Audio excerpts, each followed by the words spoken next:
gestion des déchets bio-organiques, elle se passe assez simplement. On a un point de tri sur le site où tous les commerçants, qu'ils soient sédentaires ou ambulants, peuvent venir apporter leurs déchets organiques chez nous.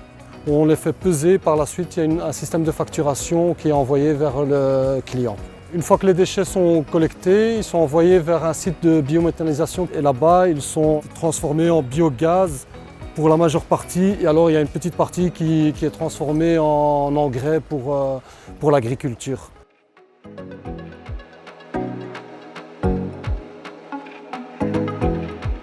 Au départ du projet, la première idée c'était de prendre à la charge de l'abattoir la totalité des frais. On s'est rendu compte que certains ramenaient des déchets de l'extérieur. On a commencé à être le point de dépôt de tous les marchés bruxellois. Les gens ne sélectionnaient plus trop à la source, donc déjà quand ils faisaient leurs achats en gros, ils prenaient et c'était pas grave, si c'était pour la poubelle, on les déposerait quand même au point de tri abattoir.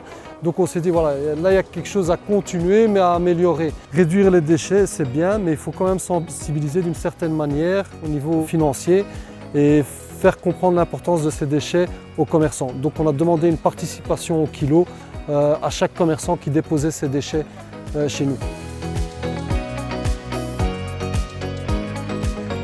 Le résultat du tri des déchets a été de réduire nos déchets tout venant de 2000 tonnes en 2008 à 350 tonnes aujourd'hui. Nous avons une ASBL qui collecte des fruits et légumes à la fin du marché et qui permet à un nombre important de personnes de venir les chercher gratuitement à la fin du marché. Donc ça permet de réduire les invendus qui sinon se retrouvent dans les déchets organiques.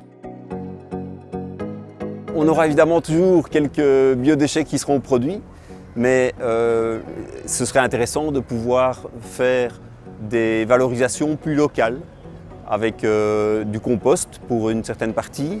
Si on peut trouver des partenaires, évidemment il faut que ce soit fiable.